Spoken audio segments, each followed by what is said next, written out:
रोहतक की सियासत में इन दिनों तूफान है। टिकट फिलहाल ना तो कांग्रेस की आई है न बीजेपी की, लेकिन सियासत की गर्मी जबरदस्त।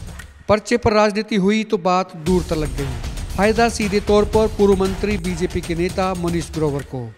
वजह ये कि रोहतक की जनता को ये लगने लगा है कि सरकार हो या ना हो, लेकिन मनीष ग्रोवर पूरी दबंगता से पब्लिक के बीच खड़ा होता है। कांग्रेस नेताओं ने बेवजह उड़ता तीर हाथ में लेकर अचानक मनीष ग्रोवर को हीरो बना दिया, लेकिन जब तक बात समझ में आती तब तक देर हो चुकी थी। आज के दिन आलम यह है कि जनता मनीष ग्रोवर के साथ खड़ी नजर आ रही है और उनको लगता है कि किसी भी सूरत में मनीष ग्रोवर की पीठ नहीं लगने देंगे। उन्हें फक्र है कि जो नेता तकलीफ के वक्त छाती तानकर उनके साथ खड़ा हुआ है और अगर चुनाव में उनकी पीठ लगती है तो फिर कभी कोई राजनीति में किसी का साथ देने की हिम्मत नहीं जुटा पाएगा। रोहतक की जनता कांग्रेस की सियासत को समझ रही है, बीजेपी में अपने हितों की तलाश कर रही है। मुकाबला कड़ा होगा, रोहतक में रण होगा। एक तरफ वो होंगे जो जनता के साथ, जनता के बीच और जनता के लिए किसी से भी भिड़ने को तैयार रहते हैं, और दूसरी तरफ वो जो सिर्फ अपने नेताओं की चाटुकारिता में वक्त गुजारते हैं। कुल मिलाकर रोहतक के सियासी क्षेत्र में चुनावी बिगुल बज चुका है और इसको हवा मिली एक पर्चे से। वो पर्चा जिसमें मौजूदा विधायक बीबी बत्रा से हिसाब मांगा गया था। ये पर्चा कांग्रेस के नेताओं को, कांग्रेस कार्यकर्ताओं को इतना नागवार गुजरा कि उस महिला को वहीं बैठा लिया गया जो पर्चा बाजार में बांट रही थी।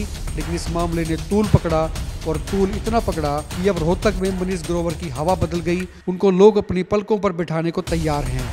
जनता को लगने लगा है कि विधायक से सिर्फ कांग्रेस शासन के समय के जनहित के सवाल ही तो पूछे थे, कोई गुनाह तो नहीं किया था। लेकिन फिर एसटी समाज की महिला को बैठाने और उसे बेइज्जत करने की जरूरत क्या थी। कुल मिलाकर इस पूरे मसले में बीजेपी फायदा ले रही है। कांग्रेस नेताओं ने भी नहीं सोचा था कि ये तूल इतना पकड़ेगा कि जनता को लगने लगेगा कि 2019 में जो गलती उनसे हुई थी वो गलती 2024 में दोहराने की जहमत वो नहीं उठा पाएंगे।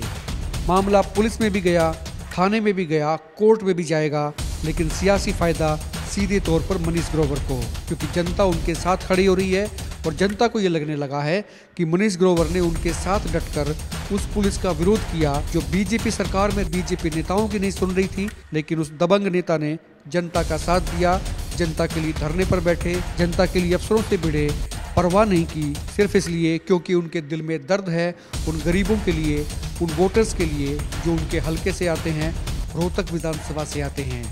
अब देखना होगा कि सियासत में आए इस तूफान को लोग किस तरह से देखते हैं।